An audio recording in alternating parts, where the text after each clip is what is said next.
સ્વામિનારાયણ સાક્ષાત્ અક્ષર પુરુષોત્તમ સર્વેભ્યઃ પરમાં શાંતિં આનંદં સુખમર્પયેત. શ્રી સ્વામિનારાયણ ભગવાનની જય. શ્રી અક્ષર પુરુષોત્તમ મહારાજની જય. શ્રી ગુણાતીતાનંદ સ્વામી મહારાજની જય. શ્રી પ્રમુખ સ્વામી મહારાજની જય. શ્રી મહંત સ્વામી મહારાજની જય. પ્રગટ ગુરુ હરિ પરમ પૂજ્ય મહંત સ્વામી મહારાજની આજ્ઞા અને આશીર્વાદથી આપણે બધા નિત્ય પ્રાતઃ કથાનો લાભ લઈ રહ્યા છીએ. આજે આપણા માટે માર્ચ મહિનાની 13મી તારીખ અને બુધવારનો મહાપવિત્ર દિવસ છે અને 1184મી સભા થાય છે. અને કહત હૈ સહજાનંદ એ વિષય ઉપર 835મો દિવસ થાય છે. ગરડા પ્રથમ પ્રકરણના 56ના વચનામૃતની અંદર મહારાજ આપણને વાત કરે છે કે જ્ઞાનીને બરોબર થતા નથી કોણ?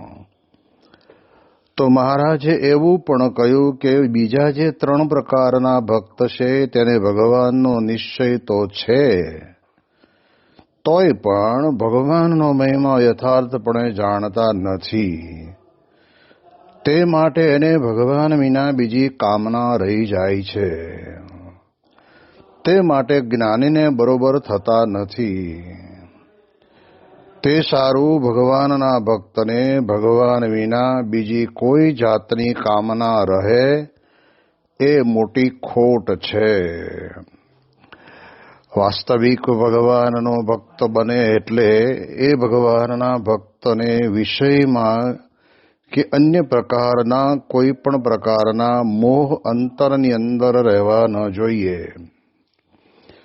અને એટલા જ માટે અહીં આગળ આપણને વાત કરીને કહે છે કે જેને કોઈ જાતની વાસના ન હોય અને તીવ્ર વૈરાગ્યવાન હોય અને જો તે વૈરાગ્યને યોગે અહંકાર યુક્ત વર્તે તો એ પણ એને વિશે મોટી ખોટ છે. કેટલી ઝીણી ઝીણી બાબતની અંદર મહારાજ પોતે આપણા બધાના જીવનની અંદર આપણું બહુ ધ્યાન દોરે છે. તો મહારાજ કહે છે કે તીવ્ર વૈરાગ્યવાન હોય. હવે જ્યારે અન્ય કોઈ પણ પ્રકારની વાસના અથવા તો અંતરની અંદર ઈચ્છા ન રાખવી હોય તો આપણા આધ્યાત્મિક માર્ગની અંદર આપણને એમ પણ રહ્યા કરે કે જો વૈરાગ્ય અંતરની અંદર હશે ને તો એના કારણે કરીને આપણને આ લોક જગતની અંદર ક્યાંય કામના કે વાસના રહેશે નહીં. વાત વાસ્તવિક સાચી છે કે ભાઈ વૈરાગ્ય હોય તો જીવનની અંદર વિગત રાગ યસ્માત ઇતિ વૈરાગ્ય, રાગ માત્ર નીકળી જાય. પણ મહારાજ અહીંયા આગળ આપણને એક એવું દૂષણ બતાવે છે કે વૈરાગ્યવાનને યોગે અહંકાર યુક્ત વર્તે. એટલે સદગુરુ સંત સ્વામી પોતે વાત કરીને કહેતા કે વૈરાગી હોય ત્યારે એને મનની અંદર એમ રહ્યા કરે કે મારા જેવો કોઈ વૈરાગી નથી. એવી પ્રકારનો અહંકાર છે જે આપણને જીવનની અંદર આવતો હોય છે. અને જ્યારે એ અહંકાર આવે છે એને વિશે વૈરાગ્યની પણ મોટપ કહે છે જોઈએ એવી શોભતી નથી. એટલે સત્સંગની અંદર તો આપણે બહુ જ જાણપણા રૂપ દરવાજે રહેવું પડે. જેમ કહેવાય છે ને ગામડાઓની અંદર કે ઊંટ કાઢતા બકરું બેઠું, પણ સ્વામી કહે છે કે એમ આપણે જ્યારે જગત સંબંધી વાસનાને કાઢવા માટે થઈને વૈરાગ્યને દ્રઢ કર્યો, પણ એનો જો અહંકાર અંતરની અંદર આવે ને તો એના કારણે કરીને આપણા જીવનની અંદર આપણને બહુ જ મોટી ખોટ આવતી હોય છે. એટલે મારી દ્રષ્ટિએ તો મને એવું લાગે છે કે મહારાજ પોતે આપણને એમ કહે છે કે જેવો છે એવો ભગવાન અને ભગવાનના ભક્તનો મહિમા સમજે અને એ ભગવાનના ભક્તને ભગવાન વિના બીજી કોઈ કામના ન રહે, એના માટેનો સરળમાં સરળ રસ્તો કે આપણને જે પ્રાપ્તિ થઈ છે, આપણને જે ભગવાનને સત્પુરુષ મળ્યા છે, એના કારણે કરીને આપણે ઘણી વખત કાંઈ જ ન કરવું પડે. એટલે કહેતા કે આધ્યાત્મિક માર્ગની અંદર આ બધી ધર્મ, જ્ઞાન, વૈરાગ્ય અને મહાત્મ્ય સહિત ભક્તિ એવું તો આપણા અંગ પાડવા જ પડે. ભલે કદાચ ઓછા વધતા પ્રમાણમાં પણ હોય તો જ કામ આવે. સ્વામી કે ઘરની અંદર ખીચડી બનાવી હોય તો ચોખા હોય તો ખીચડી એકલા ચોખાથી ખીચડી ના બને. અને સામે મગની દાળ કે તુવેરની દાળ જોઈએ. ભલે કદાચ આપણે જાણીએ છીએ કે જેટલા ચોખા છે એટલી જ દાળ અંદર આપણી પાસે નથી, ઓછી છે, તો પણ બાકી તો એકલા જ ચોખા તમે બાફો એટલે ભાત થઈ ગયો કહેવાય.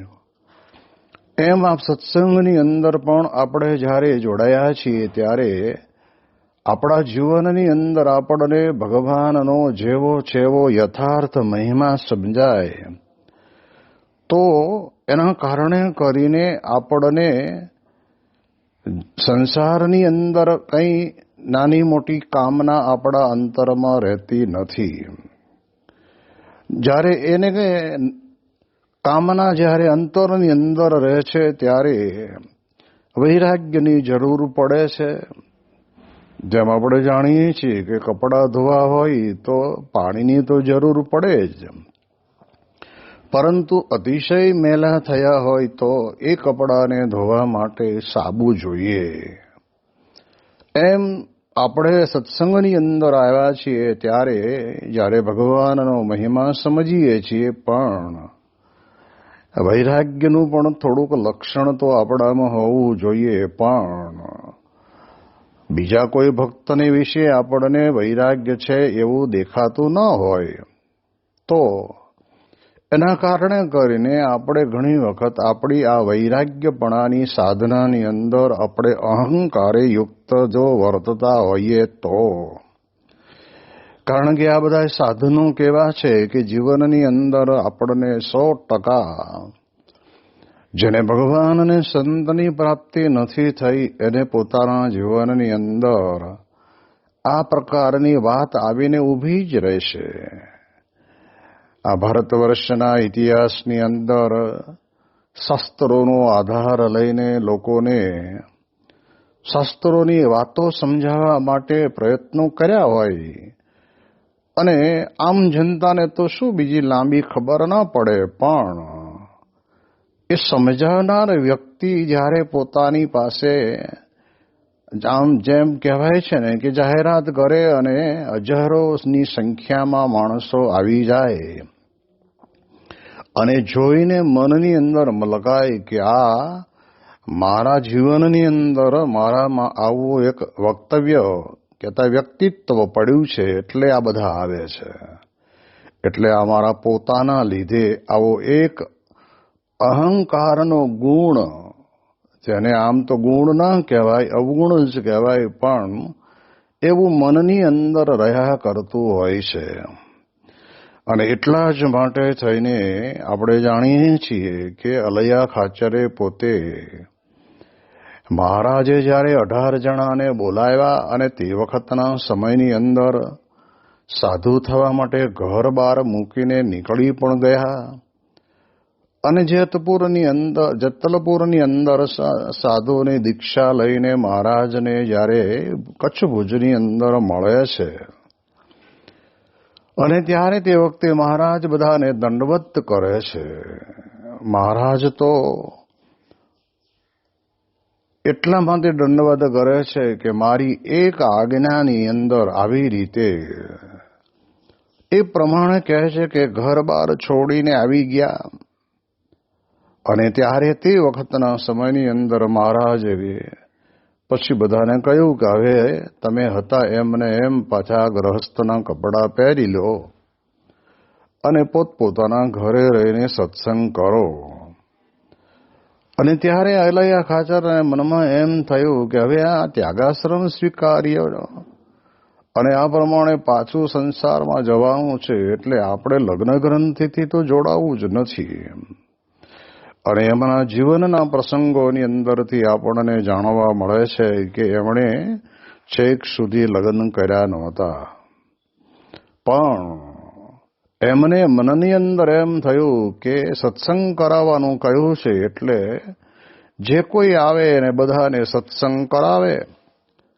તો ગણતરીની દ્રષ્ટિએ જોવા જઈએ તો 2000 જેટલાને પણ એમણે સત્સંગ કરાયો કે આ દાદાના દરબારની અંદર જે બિરાજમાન છે એ ભગવાન સ્વામિનારાયણ પોતે સ્વયં ભગવાન છે અને પુરુષોત્તમ નારાયણ છે. અને એવા જે લોકો હશે કે જેના જીવનની અંદર નાની મોટી તે સમય પ્રમાણેની કુસંગની કહેતા કે વ્યસનની બદીઓ પડી છે એમાંથી પણ એને છોડાવ્યા છે. પણ આ બધું જ બને છે જ્યારે પણ આપણે આ સત્સંગની અંદર કોઈ પણ કામ કરીએ છીએ ત્યારે એ બને છે એનું કારણ તો ભગવાન જ છે. આપણને લાગે કે આપણે કરીએ છીએ અને એ અહંકાર મનની અંદર આવી ગયો અને ત્યારે આપણે જાણીએ છીએ મેં ગઢડાની અંદર મહારાજ બિરાજમાન હતા અને મુક્તાનંદ સ્વામીને પ્રશ્ન પૂછ્યો. જે વાતની નોંધ પણ આપણે જાણીએ છીએ કે લોયાના 17ના વચનામૃતમાં મહારાજ પોતે શબ્દ બોલ્યા છે. મહારાજે કીધું કે મહારાજ કે મુક્તાનંદ સ્વામી અમારી માળાને મણકામાં પહેલો નંબર આવે એવા કોણ? અને ત્યારે તો આમ આંખે દેખાય આંધળા માણસને પણ એવી પ્રકારની સ્થિતિવાળા એ સ્વયં પોતે દાદા ખાચર હતા. એટલે મુક્તાનંદ સ્વામીએ તરત કહ્યું કે મહારાજ તમારી માળાના મણકામાં પહેલો નંબર આવે એવા તો આ દાદા ખાચર છે. અને ત્યારે તે વખતે અલૈયાને મનમાં એમ થયું કે આપણું નામ આવશે, કારણ કે દાદા તો કોઈને સત્સંગ કરાવવા તો ગયા નથી અને મેં તો મારા જીવનની અંદર 2000 સત્સંગ કરાવ્યો છે. કઈ વાંધો નહીં, પહેલું નામ નથી આવ્યું તો આપણું બીજું આવશે. અને પછી મહારાજે ધીરે ધીરે પૂછ્યું કે બીજો નંબર માળાના મણકામાં કોનો આવે? અને ત્યારે મુક્તાનંદ સ્વામી બોલ્યા કે મહારાજ એ તો અગતરાયના પર્વતભાઈનો નંબર આવે. અને ત્યારે તો અલૈયાને મનમાં લાગી આવ્યું કે મારું પર્વતભાઈ તો જાડી બુદ્ધિવાળા, જાડા કપડાં પહેરવાવાળા અને એનું નામ બીજું. અને ત્યાં તો તે વખતના સમયની અંદર એનો હાથ તલવાર ઉપર જાય છે કે મુક્તાનંદ સ્વામી શું સમજે, જો જે કંઈક કર્યું છે ને એનો અહંકાર તો વ્યક્તિના જીવનની અંદર આવ્યા વગર રહેતો જ નથી. અને એટલા જ માટે લખ્યું છે રામચરિત માનસની અંદર કે નહીં કોઈ અસજનમાં જગમાહી, નહીં કોઈ અસજનમાં જગમાહી, પ્રભુતા પાહી જાહી મદનાહી, પ્રભુતા પાહી જાહી મદનાહી, નહીં કોઈ અસજનમાં જગમાહી. દુનિયામાં કોઈ એવો જન્મો જ નથી.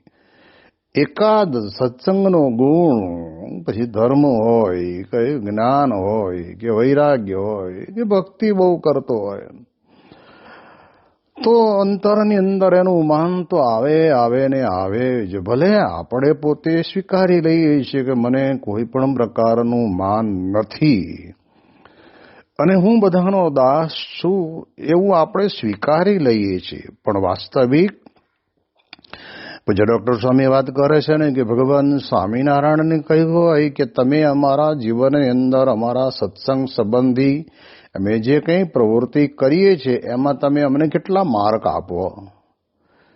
કારણ કે એમાં કેવું થાય છે કે એક તમે ગુણ મેળવો હોય પણ એની અંદર જો અહંકાર આવ્યો ને તો એ ગુણ નથી રહેતો પણ અવગુણ બની જાય છે.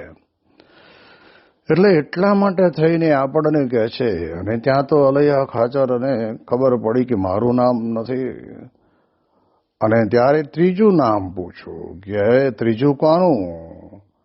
અત્યારે તો મુક્તાનંદ સ્વામી સુરા ખાચરનું નામ બોલવાનો પ્રયત્ન કરતા હશે ત્યાં તો સમજી ગયા મહારાજ કે મુક્તાનંદ સ્વામી તમે સાધુ છો, તમને આમાં ખબર ન પડે. અને તેજા તો અમારા અલયો તે અલયો એમ જ્યારે કીધું ને ત્યારે ભેટની અંદર બાંધેલી તલવાર ઉપર મૂકેલી મૂઠ એ મિયાનની અંદર પાછી ગઈ. એટલે શું થાય છે કે આપણે કંઈ પણ સત્સંગની અંદર આપણા સાધન કરતા હોઈએ તો એની અંદર આપણને માન આવવાનું જ છે. એટલે એ માન ન આવે એના માટે મહત્વની બાબત તો આપણને એમ સમજાવવું જોઈએ કે મને આ પ્રત્યક્ષ અને પ્રગટ ભગવાન મળ્યા છે, અને એના કારણે કરીને એનો અતિ મહિમા સમજીને નિરંતર અનુસંધાન રાખીને તો જેને કારણે કરીને જીવનની અંદર લોક જગત સંબંધી કોઈ પદાર્થમાં કે કોઈ પણ જગ્યાએ એની વાસના રહે નહીં. અને એટલે જ ભાગવતની અંદર ચોથા સ્કંદમાં કહ્યું ને કે જ્યારે દેવોની સભા ભરાઈને બેઠી હતી અને ત્યારે દેવોએ બધાએ સર્વાનુમતે નક્કી કરેલું કે આપણા સભાપતિ તરીકે આપણે કોઈકને નિયુક્ત તો કરવા જ પડે. એટલે વડીલ તરીકે દક્ષ પ્રજાપતિને સભાપતિ તરીકે નિયુક્ત કરેલા. જ્યારે આ પ્રમાણે કહેવાય છે કે સભા ભરાય ત્યારે સભાપતિ આવે તો તે વખતે સભામાં બેઠેલા હોય એ બધા પોતે ત્યાં આગળ પોતાના સ્થાન ઉપર ઊભા થઈ જાય અને ઊભા થઈને બધા જ એમનું સ્વાગત કરે. હવે જ્યારે દક્ષ પ્રજાપતિ પોતે ત્યાં આગળ સભામાં આવ્યા ત્યારે શંકર ભગવાન પોતે ત્યાં બિરાજમાન હતા. દક્ષના દીકરી સતીના લગ્ન ભગવાન શંકરની સાથે કરેલા હતા અને જમૈરાજ કહેવાય. એટલે એ દ્રષ્ટિએ પણ બધા દેવોની સાથે સાથે બીજા બધા દેવો ઊભા થઈ ગયા, પણ શંકર ભગવાન તો પોતે ભગવાનનું રામનું ભજન કરવામાં આંખો બંધ કરીને ધ્યાનની અંદર બેઠેલા હતા ને એટલે કંઈ ઊભા થયા નહીં. હવે આટલા બધા દેવો ઊભા થયામાં એકાદ જણ નથી ઊભા થયા. એ જ માણસને પોતાના જીવનની અંદર પોતાની મોટપની આગળ દેખાય છે કે આ કેમ ઊભો ન થયો એક જણો. બાકી અંતરમાં આનંદ અનુભવવો જોઈએ કે આટલા બધા ઊભા થયા આમાં એકાદ જણો ન થયો તો એમાં વાંધો શું હતો. પણ જ્યારે આવી પદની પ્રાપ્તિ થાય છે ને ત્યારે જીવનની અંદર કહે છે કે આપણને માન આવે જ છે. એટલે આધ્યાત્મિક માર્ગની અંદર પણ જ્યારે આપણે આપણા જીવનની અંદર અતિ વૈરાગ્ય જેને કહેવાય ને કે નિષ્કુળાનંદ સ્વામી પોતે બૃહદ વૈરાગી હતા, પણ મહારાજનો એટલો બધો અપરંપાર મહિમા સમજતા હતા ને એના કારણે કરીને એમને ક્યારેય કોઈ દિવસ પોતાના જીવનની અંદર આ 500 પરમહંસોની અંદર મારા જેવો વૈરાગી કોઈ નથી એવો વિચાર આવ્યો જ નથી. અને મહત્વની બાબત પણ એ જ છે અને એટલે જ નિષ્કુળાનંદ સ્વામી મહારાજના મહિમાના જે પદો લખ્યા છે, જે એમણે નિષ્કુળાનંદ કાવ્ય લખ્યું છે, પુરુષોત્તમ પ્રકાશ નામનો ગ્રંથ લખ્યો છે, ભક્ત ચિંતામણી નામનો ગ્રંથ લખ્યો છે, અને સંતના નિયમ ધર્મને આવરી લેતી 64 પદી પણ એવી અદ્ભુત લખી છે. એક વખત લખેલી તો કોકને ઈર્ષા આવી છે તો ફાડી નાખી, ફરી બીજી વખત લખી. એમ કહેવાનો અર્થ શું થાય છે કે એ પોતે એવા મહિમાએ સહિત હતા, એટલે એમના અંતરની અંદર કોઈ પણ પ્રકારનું માન હતું નહીં. એટલે આપણે આ સત્સંગની અંદર આપણી જે કંઈ નાની મોટી પ્રવૃત્તિ કરીએ એની અંદર આપણું બગડતું હોય ને તો માનના કારણે બગડે છે. એટલે વૈરાગ્ય તો રાખવાનો છે કે ભાઈ આપણે આમાંથી જેટલું બને એટલું ઓછું કરવું, છોડી દેવું. એમાં બહુ મોહ ન પામો. ઘર, કુટુંબ, પરિવાર, દીકરા દીકરી, પુત્ર કલત્રાદિક, ધન સંપત્તિ, એમાં ક્યાંય મોહ પામવું જ નહીં. ભાઈ આ બધું જે કંઈ છે ને મળ્યું છે ભગવાનની ઈચ્છાથી મળ્યું છે અને ભગવાનને અર્થે વપરાય છે એવું માનીને ભગવાનને સંતને અર્થે એ મહારાજે વચનામૃતમાં કહ્યું છે કે ધન ધામ કુટુંબ પરિવાર અર્પણ કરી રાખે. ભગવાન લઈ નથી લેતા. જરૂર પડે ને ત્યારે માગે ને ત્યારે એને મનની અંદર એવું મનમાં થાય નહીં કે આ મહારાજ ખરા છે ને આવા ટાઈમે મારી પાસે માગે છે. એવું ન થાય. એને એમ થાય કે ઓહો ખરેખર મને જ પોતાનો જાણ્યો એટલે મારી પાસે સેવા માગી. તો જો આપણે જાણીએ તો આ પ્રમાણે સત્સંગની અંદર આશાભાઈને બધાના જીવનની અંદર કેવો સત્સંગ, આમ કહેવાય કે ચારોતર પ્રદેશની અંદર એ પટેલ જ્ઞાતિ પાટીદાર, એટલે લોકો ટીકા તો કરતા હતા કે તમે શાસ્ત્રીજી મહારાજની પાછળ પાછળ ફરો છો પણ અહીં કંઈ તમારે હાથમાં આવશે નહીં ને જ્યારે તમે રૂપિયે પૈસે ટકે ઘર બારે કરીને કંઈક બધું ઓછું થઈ જશે ને ત્યારે રખડવાનો વારો આવશે. અને ત્યારે કહ્યું કે એ બધું તો આ લોકની અંદર છે. અને જ્યારે બધું જ બળીને ખાખ થઈ ગયું અને ત્યારે તે વખતે શાસ્ત્રીજી મહારાજ પોતે ત્યાં હરિકૃષ્ણ મહારાજની મૂર્તિની સેવા લેવા માટે આવેલા અને જોઈને કહ્યું કે આશાભાઈ કે હા સ્વામી, આમાં તો કંઈ રહ્યું નથી. હાજે ખીચડી ખાવા માટે પણ રઢોથી કરિયાણાની દુકાનવાળાની પાસેથી લાવવી પડશે, ત્યારે ખીચડી ભેગા થશો. હા સ્વામી. અને ત્યારે મોહન સ્વામી મહારાજ કહે છે કે તે વખતે આશાભાઈને સ્વામી એવું કીધું કે આશાભાઈ આ તમારું બધું પાપ બળી ગયું. હવે ભગવાનને સંત મળ્યા પછી પાપ હોય? પણ શાસ્ત્રીજી મહારાજ પોતે એમ કહે છે કે જે આ બધું ખેત પદાર્થ હતા, એટલે ખેતી કરતા કરતા આ બધું એનું ઉપાર્જન થયું હોય, ઉત્પન્ન થયું હોય અને એમાં કંઈ નાનું મોટું કંઈ જીવ જંતુ મર્યા હશે, એના સંદર્ભની અંદર કદાચ કહેતા હશે. તો એમ સમજીને પણ એમને મનમાં દુઃખ ન થયું કે સ્વામી તમે આ શું બોલો છો. અત્યારે તો આશ્વાસન આપવાનું હોય. અને પછી શાસ્ત્રીજી મહારાજે કહ્યું કે હું તો આ સેવા લેવા આવ્યો હતો. ત્યારે આશાભાઈને મનમાં એમ ન થયું કે અત્યારે તો ગાંડો માણસ હોય ને એ મારી પાસે પૈસા માગે, બાકી તો બીજો કોઈ આ લોકની અંદર કહેવાય છે કે કાં તો ભગવાન હોય એ માગે, બીજો માગી ન શકે. અને ત્યારે તે વખતે ભગવાન હતા એમ સમજીને, અખંડ ધારક ધારણ કર્યા હતા એમ સમજીને એમણે પોતે તે વખતે કહ્યું કે ભલે સ્વામી ચિંતા ન કરો, હમણાં જ લઈ આવું. અને જઈને લઈ આવ્યા અને સ્વામીને કહ્યું કે સ્વામી આપની કૃપાથી આ બધું બળી ગયું છે પણ મારી ઇજ્જત થોડી બળી ગઈ છે. એટલે એના કારણે કરીને તે વખતના સમયની અંદર એમને કોઈ પણ પ્રકારનું માન ન આવ્યું. એનું કારણ શું આવ્યું? તો કારણ આ એક જ આવ્યું કે એમને ભગવાન અને સંતનો જેવો જોઈએ એવો મહિમા સમજાયો હતો. અને મહિમા સમજતા હતા એટલે માગનાર કોણ છે આવા ટાઈમે? ગાંડો માણસ હોય એ માગે, કાં તો ભગવાન માગે. આટલી તો દ્રઢતા એમના જીવનની અંદર હતી. એટલે એ દ્રષ્ટિથી આપણે વિચારવાનું કે સત્સંગની અંદર જ્યારે આપણે આવ્યા છીએ ત્યારે આપણે કોઈ પણ પ્રકારના સાધન કે સાધના કરીએ એમાં આપણને માન આવવું જોઈએ નહીં. આવે છે અને ન આવે એના માટેનો રસ્તો એક જ મહારાજ કહે છે કે આપણને આ ભગવાન અને સંત મળ્યા છે એના કારણે એનો મહિમા સમજીએ તો સ્વામી કહે છે કે વાંધો આવે નહીં. એટલે મહારાજ પોતે કહે છે કે વૈરાગ્યને યોગે અહંકાર યુક્ત વર્તતો હોય.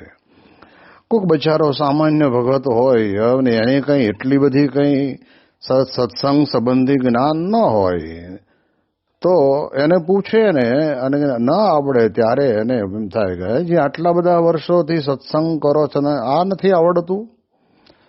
પણ જેમ મહારાજના વખતની અંદર મહારાજે બધા કાઠી દરબારોને આવી કંઈક સિદ્ધાંતિક જેને કહેવાય કે તત્વજ્ઞાનની વાતો પૂછી હશે અને ત્યારે તે વખતના સમયની અંદર બધા કે મહારાજ અમને આમાં કંઈ સમજણ પડે નહીં, અમે તો એટલું સમજીએ કે અમે તમારા ને તમે અમારા. એટલે એમની ભાષામાં કહીએ ને કે અમે તમણા ને તમ અમણા, બસ એટલું જ સમજવાનું. આ મહિમા સમજાય ને પછી કોઈ દિવસ પાછી પાની પડે નહીં.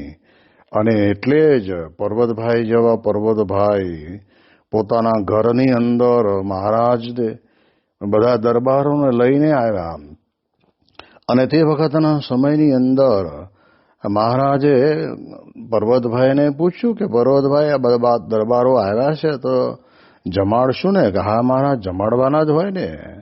તો શું જમાડશું? તો કહે છે કે શેલણનું ભોજન દરબારોને વધારે ફાવે. કે ભલે મહારાજ.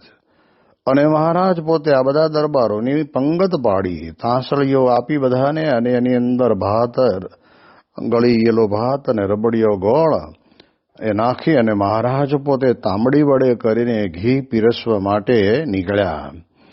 અને એ પીરસતા જાય ત્યારે એકને પીરસીને તાંસળીની બાજુમાં બીજી તાંસળી તો એકાદ ફૂટ જેટલી દૂર હોય.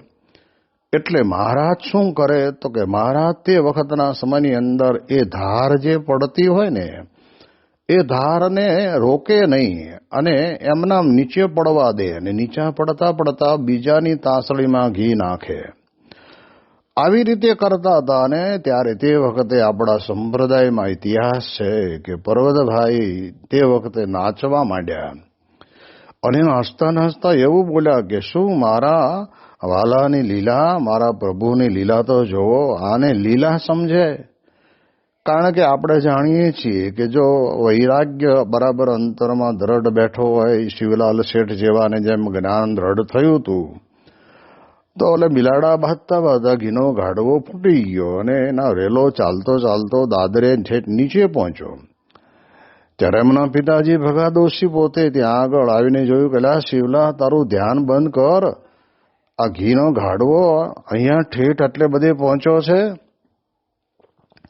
અને ત્યાં સુધી તો એમણે ધ્યાન ચાલુ રાખ્યું પણ પછી પૂછ્યું કે શું છે પિતાજી, શું બોલ કરતા હતા? કે આ ઘીનો ગાડવો ફૂટીનો ઘી બધું ઢોળાઈ ગયું. અને ત્યારે તે વખતે શિવલાલ શેઠે કહ્યું કે બાપુજી આ શેના માટે લાવ્યા હતા? તો કે આપણી નાચ જમાડવા માટે. તો નાચ જમી રહે પછી 2, 5, 10 કલાકે પછી શું થાય? તો કે બધા બોટાદની ભાગોળ બગાડતા હતા, બીજું તો કંઈ હતું નહીં. કારણ કે તે વખતે તો આવા કંઈ સંડાસની વ્યવસ્થાઓ હતી નહીં. એટલે ખાઈને બગાડી નાખે છે અને આને વગર ખાધે આ પ્રમાણે. આમાં તો સામુનું આપણે સારું કે આપણો દાદરો ચોપડો થયો એટલે આપણે જીવનની અંદર એને ઉધઈ નહીં લાગે. એટલે આજે ને આ પ્રકારે ભગવાનનો મહિમા સમજાણો હોય ને તો જ કહે છે કે આવા શબ્દો નીકળે. નહીતર તો મનમાં એમ થાય કે રે હું આટલો સત્સંગ કરું અને મારા ઘરમાં આટલું ઘી લાવીને મૂક્યું તો નાનું આવું થયું, એવો વિચાર આવે. પણ જેને ભગવાન અને સંતનો મહિમા સમજાણો છે એને તો પછી આ લોકની અંદરથી આવ્યું ને ગયું, એમાં શું ફેર પડવાનો છે? એમ પર્વતભાઈને પણ ઢોળાઈ એમાંય રાજી, અને હરિભક્તોને બધાને પ્રેમથી જમાડે એમાંય રાજી. પણ એવા પ્રકારનો અંતરની અંદર ઊંડે વૈરાગ્ય તો ખરો જ. કારણ કે એમનો છોકરો ધામમાં ગયો તો પાછળ ક્યાંય એક ખેપ્યો આવ્યો કે ભગત તમારો દીકરો ધામમાં ગયો, કે જાઓ તમે કહેજો એની જે વિધિ કરવાની કરી નાખે, હું અહીંયા નદીના ઝરણામાં નાહી લઉં છું. આ પ્રકારનો વૈરાગ્ય પણ કોઈ દિવસે મને અહંકાર આવ્યો નથી.